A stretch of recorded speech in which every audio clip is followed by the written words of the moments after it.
Հիմա որտեղ է կանգ առել հայ-ռուսական հարաբերությունը։ Կարծում եմ սպասողական վիճակ է, իշխանության հարցը վերջնականապես հստակեցվելուց հետո, այսինքն երբ որ ընդդիմությունը կընդունի արդյունքները եւ արդեն որոշակի հստակություն կլինի, թե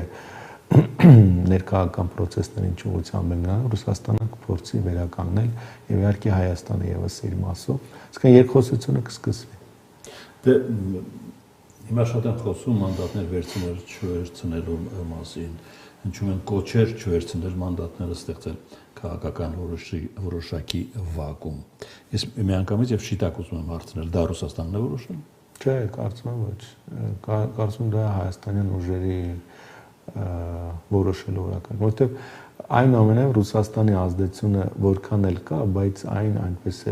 այնքան էլ ուղղահայաց չէ եւ միաժամանակ երեք քաղաքական ուժերի վրա։ Չեմ կարծում, որ այդ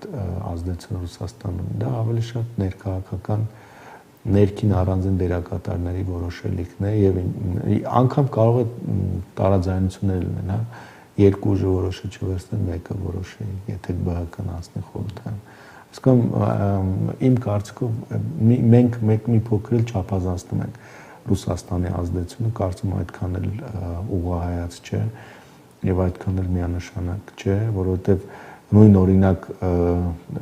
ուժեղ Հայաստանի եւ Հայաստան դաշինքի խոսույթում էլ Ռուսաստանի համագործակցության մասով, Արևմուտքի համագործակցության մասով որոշակի շեշտադրումների տարբերություն կա։ Նույնը ԲՀԿ-ում, ասում եմ, ես չեմ կարծում, որ ԲՀԿ-ի վրա Ռուսաստանը այդքան մեծ ազդեցություն ունի, կան ենթադրենք Հայաստան դաշինքի վրա։ Այնպես որ կարծում եմ, որ ներքաղաքական process-ները որքան էլ կա Ռուսաստանի ազդեցություն, բայց դա այդքան էլ ուրեմն խորքային չէ եւ ամբողջական չէ։ Հասկանալի է, քաղաքական կնճիռները ավելի շուտ են հարթվում, բայց ուղիղ դրա հետևանք է նաեւ տնտեսական համագործակցության կամ մեր ԵԱՏՄ-ում կարգավիճակի հարցերը, չէ։ Հիմա էլ ասում են դեկտեմբերին կվերանայենք, դա էլ է մի տեսակ խայծի տպավորություն թողնում, թե մինչև դեկտեմբեր բա ինչ է լինելու։ Դե դրա համար եմ ասում, որ Հայաստանի ներսում արդեն ջրերը պարզվեն, աստիճանաբար երկխոսությունը վերականգնվել է։ Այս հարցը պարզ պատասխան ունի։ Արդյոք Ռուսաստանի շահերից բխում է, որպեսզի Հայաստանի Հանրապետություն դուրս գա ԵԱՏՄ-ից, կարծում եմ ոչ։ Եթե նման շահեր ունենային, ավելի վաղ դա կնախաձեռնեն։ Անկամ ընտրություններից առաջ կնախաձեռնեն, որպեսզի շատ ավելի լուրջ խնդիրներ ստեղծեն Հայաստանի իշխանությունների համար։ Բայց իրենք էլ հասկանում, որ կարող է այս կետը անդառնալի կետ լինել։ Այսինքն իրոք կարող է Հայաստանի համար այնպիսի հնարավորություններ բացվել կամ Եվրոպական միությունը այնպիսի հակաքայլեր կարող է իրականացնել, որ ամբողջովին հնարավորություններ ստեղծի Հայաստանի համար Ռուսաստանի ազդեցությունից դա Ռուսաստանը հաստատ չէր ուզեն։ Դե դա է պատճառը։ Այդ օպերատիվությամբ, այդ արագությամբ։ Կարծում դա պարզապես այսպես քարոզչական հնարք էր ներքաղաքական process-ների վրա ազդելու, իսկ հետոյի համար հակառակը Ռուսաստանը ամեն ինչ պետք է անի։ Նույն Ուկրաինայի պարագայում արդյոք նրանք ցանկանում են, որպեսզի նման սցենար տեղ ունենար, չէ՞։ Հակառակը նրանք ամեն ինչ անելու են, որպեսզի Հայաստանը անգամ շանտաժի միջոցով փորձում են Հայաստանին պահել իրենց ուղեգծում։ Շանտաժներից մեկը հենց Ուկրաինայի օրինակը միշտ։ Եվ երբ որ այդ օրինակն էլ բերում են, գիտեք, այսպես քարոզչական էֆեկտը իր բավականաչափ գուցե այդքան խորացված մտածված չէ, հա, սպառում են ինչ է, իսկ ուկրաինական օրինակը ինչ է, Ռուսաստանի կողմից ագրեսիա Հայաստանի դեմ։ Եկեք հիմա Հայաստանի ցանկացած քաղաքացու հարցրեք, ինչպես կվերաբերեն ուրեմն Ռուսաստանի կողմից Հայաստանի դեմ հարձակմանը։ Որ մի քաղաքացին կպաշտպանի, կապ չունի, որ դա Ռուսաստան է, որևէ կապ չունի։ Անկախ հանրապետություն է, անկախ քաղաքացի այդ հանրապետության, որևէ երկրի համար արտաքին ագրեսիան անընդունել է, եթե անգամ կրկնում դա Ռուսաստանի դաշնությունն է։ Այսօր շնորհավորանքների թվում ստացվել է նաև Իրանի պաշտոնյաների շնորհավորանքը եւ կա մի հետաքրքիր ձևակերպում արտգործ նախարարի հայտարարության մեջ, որ մենք Հայաստանի արտաքին քաղաքականության հակադրվելու մտադրություն չունենք, հետաքրքիր ազդակ է, չէ, այս ֆոնին, հատկապես ռուսական գործողությունների ֆոնին։ Երևի այդ նպատակով էլ ասում են, չէ, Իրանում։ Որովհետև եթե այդպես լիներ, ապա Իրանը եւս չէր շտապի շնորհավորել, այլ կսպասեր Ռուսաստանի պես, բայց իրանական կողմը ավելի խելամիտ է գտնվում եւ այս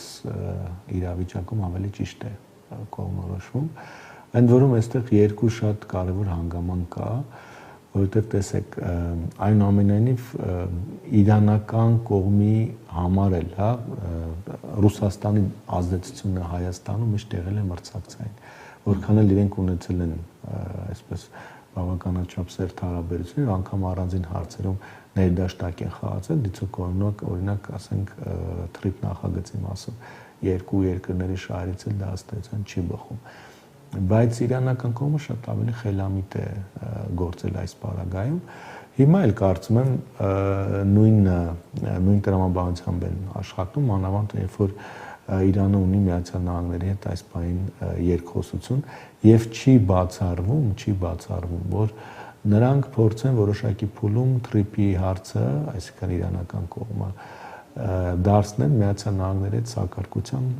օրակարգի հարց։ Դրանով նրանք բնականաբար ոչ թե պետք է արդեն խոչընդոտեն Հայաստանին, այլ հակառակը պետք է աջակցեն Հայաստանին, բայց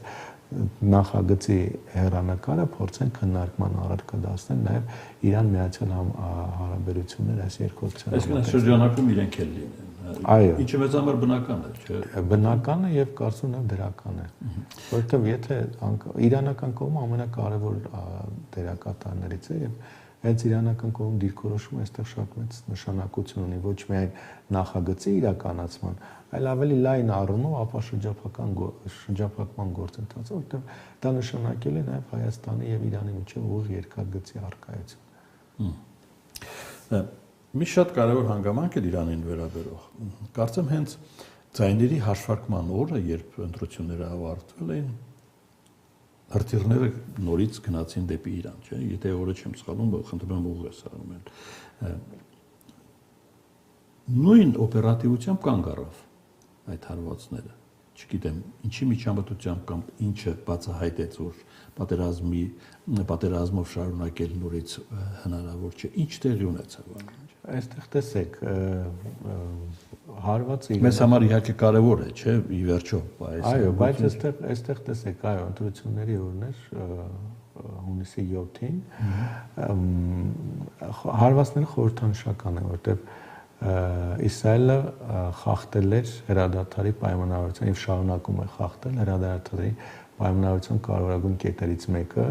Լիբանանի տարածքում շարունակում է գործողությունները։ Իսկ ինչու գործողությունը սահմանափակ եղավ, իհարկե իրանական կողմը ինքը մոտ 2 տասնյակ հրթիռ արձակեց, Իսրայելը պատասխանեց, բայց դրանով գործողությունը կանգնեց, որտեղ կա Միացյալ Նահանգների հստակ դիրքորոշումը, որը հակված չէ, որպեսզի պատերազմը վերսկսվի։ Իսկ Իսրայելը միայնակ չի կարող ուրեմն վերսկսել պատերազմը։ Ռուբին այսօր է ասել, մենք համաձայնություն կարող ենք գնանք առանց Իսրայելի։ Վերջին օրերին իդեպ նկատում են խորքային տարաձայնություններ Իսրայելի եւ Միացյալ Նահանգների միջեւ։ Իսրայելը չի ցանկանում, որպեսզի գործարքը կայանա Միացյալ Նահանգների եւ Իրանի միջեւ, բայց այնուամենայնիվ Միացյալ Նահանգներն էլ հակված չէ պատերազմի վերսկսման։ Դեռաբար դրանով իհարկե գուցե գործարքը չկայանա, անընդհատ ձգձգվի, բայց քանի դեռ Միացյալ Նահանգներում որոշում չի փոխվել, Իսրայելն էլ միայնակ իզորու չէ վերսկսելու պատերազմը, Իրանը իր հերթին եւս պատրաստ չէ սկսելու ռազմական գործողությունները։